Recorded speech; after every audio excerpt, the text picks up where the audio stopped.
নমস্কার বন্ধুরা, আমি নিশা রাই। নিশাস রেসিপি ডায়েরিতে আপনাদের সবাইকে স্বাগতম। চা বসিয়ে দেখছেন ঘরে বিস্কুট শেষ হয়ে গেছে?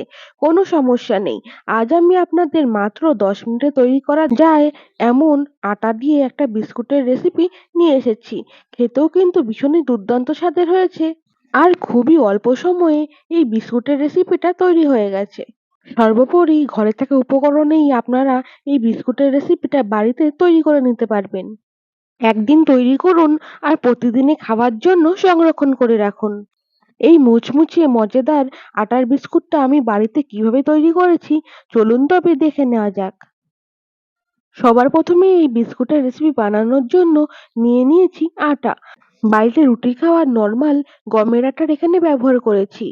মেজারিং কাপে প্রায় 1 কাপের মতো আমি আটা নিয়েছি। এবারে যতটা পরিমাণ আমি আটা নিয়েছি তার অর্ধেক পরিমাণ এখানে দিয়ে দিলাম সুজি। অর্থাৎ আপনাদের 50% এর মতো সুজি ব্যবহার করতে হবে। তারপরে এখানে ব্যবহার করলাম স্বাদ মতো লবণ। এই বিস্কুটগুলো যাতে একটু বেশি খাস্তা হয় তাই আমি এখানে সামান্য পরিমাণে বেকিং সোডার ব্যবহার করলাম। এবারে আমি ফ্লেভারের জন্য এখানে অরেঞ্জ পাউডারের ব্যবহার করেছি। এটা আমি বাড়িতেই তৈরি করেছি। কমলা লেবুকে ভালো করে শুকিয়ে পাউডার করে নিয়েছি। আপনাদেরও অরেঞ্জ ফ্লেভার অ্যাড করতে হবে এমন কোনো কথা নেই। আপনারা আপনাদের পছন্দ অনুযায়ী যেকোনো ফ্লেভারেরই বানিয়ে নিতে পারেন।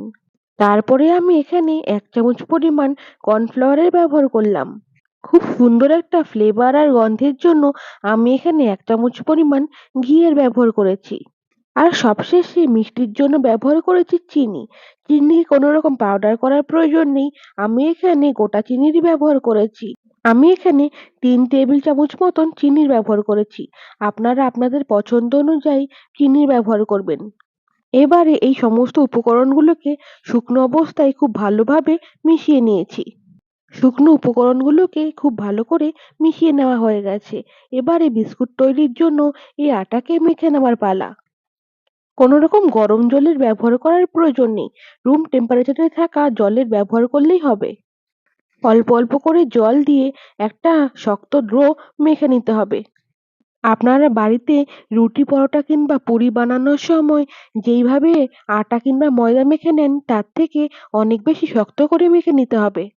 জলের পরিমাণ আপনারা একবারে না ব্যবহার করে বারে বারে ব্যবহার করবেন। আমার এখন আটা ভালো করে মাখা হয়ে গেছে। এবারে আমি 5 মিনিটের জন্য রেস্টে রেখে দেব। ফিরে আসলাম 5 মিনিট পর। এবারে আমি মেখে নেওয়া আটার ডোকে দুভাগে ভাগ করে নিলাম। এবারে এইভাবে ঘুরিয়ে ঘুরিয়ে ডোটাকে ভালো করে মসৃণ করে নেব। আমি প্রথমে 1 ভাগ ডো দিয়ে বিস্কুট তৈরি করে নেব, আরেক ভাগ ডো ভালো করে ঢেকে রেখে দেব। এবারে আমি একটা ডো নিয়ে নিয়েছি। এখন বেলে নেওয়ার পালা। কোনো রকম আটা কিংবা তেল ব্যবহার করিনি। আটা, ময়দা, তেল ছাড়াই আমি বেলে নেব। এই ডোয়ের থিকনেস অনেকটাই বেশি, তাই আপনাদের বেলতে সামান্য একটু অসুবিধা হতে পারে। খুব বেশি মোটাও না, আবার খুব বেশি পাতলাও না। আমি মিডিয়াম থিকনেসের একটা রুটি বেলে নেব। রুটির চারিপাশটা এইভাবে একটু অমসৃণ ভাবে ফেটে ফেটে যাবে, সেটা কোনো অসুবিধা নেই। বিস্কুট তৈরির জন্য আমি রুটিটাকে বেলে নিয়েছি। এবারে একটা গ্লাস নিয়েছি। গ্লাসের মাপে আমি ভালো করে কেটে নেব। আমি এখানে গোল শেপে তৈরি করছি। আপনারা চাইলে গোল শেপের পরিবর্তে চৌকো শেপেও কেটে নিতে পারেন। এবারে ধারের বাড়তি অংশটা কেটে বাদ দিয়ে দেব। আমি মিডিয়াম শেপে কেটে নিয়েছি। আপনারা আপনাদের পছন্দ মতো এর থেকে বড় কিংবা এর থেকে ছোট শেপের করে কেটে নিতে পারেন। এবার একটা ছুরির সাহায্যে প্রত্যেকটা বিস্কুটের উপরে সামান্য একটু ডিজাইন করে দেব। না করলেও কোনো সমস্যা নেই, স্বাদের কোনো পরিবর্তন হবে না, কিন্তু একটু দেখতে ভালো লাগবে।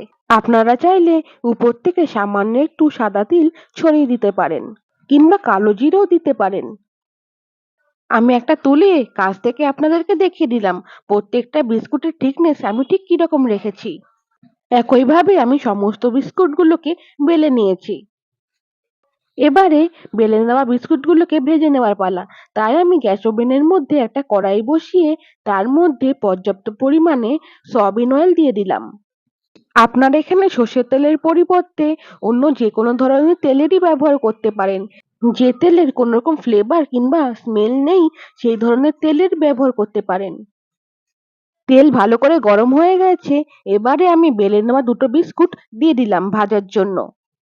গ্যাসের ফ্লেম এই পর্যায়ে আপনারা মিডিয়ামে রাখবেন। রেসিপিটা ভালো লাগলে অবশ্যই একটা লাইক করে দেবেন। আর এই রেসিপিটা আপনাদের কেমন লাগলো আমাকে কমেন্ট করে জানাতে ভুলবেন না যেন। আর আমার ভিডিও আপনারা কোন কোন জায়গা থেকে দেখছেন আমাকে অবশ্যই কমেন্ট করে জানাবেন। এর পরবর্তী রেসিপিতে আমি আপনাদের করা সুন্দর সুন্দর কমেন্টগুলো সকলের কাছে দেখাবো আর আপনাদেরকে থ্যাংক ইউ জানাবো। তাই অবশ্যই কমেন্টটা করবেন। আপনাদের সাথে কথা বলতে বলতে আমার দুটো বিস্কুট ভাজা হয়ে গেছে। দেখুন কত সুন্দর একটা কালার এসেছে। আপনাদেরকেও এই ধরনের ব্রাউন কালার আসা পর্যন্ত ভালো করে ভেজে নিতে হবে। বাকি বিস্কুটগুলোকেও আমি একই পদ্ধতিতে ভেজে নেব। আমি সমস্ত বিস্কুটগুলোকে একই পদ্ধতিতে ভেজে নিয়েছি। আমার চ্যানেলে আগত নতুন বন্ধুরা অবশ্যই আমার চ্যানেলটাকে সাবস্ক্রাইব করে আমার পাশে থাকবেন। দেখুন কত সুন্দর দেখতে লাগছে। আমি আপনাদেরকে একটা ভেঙেও দেখাবো যে ভেতর থেকে বিস্কুটগুলো কতটা লোভনীয় দেখতে হয়েছে। এই রেসিপিটা বানানো ভীষণই সহজ। আর চায়ের জল বসিয়ে আপনারা এই রেসিপিটা তৈরি করে নিতে পারবেন। এই বিস্কুটগুলোর টেস্ট এতটাই ভালো এসেছে যে আপনারা এই বিস্কুটের রেসিপি খাওয়ার পরে বাইরে থেকে আর বিস্কুট কিনে খেতে চাইবেন না। রেসিপিটা আজ এই পর্যন্ত। দেখা হচ্ছে পরবর্তী কোনো রেসিপিতে। সকলে ভালো থাকবেন, সুস্থ থাকবেন। ধন্যবাদ।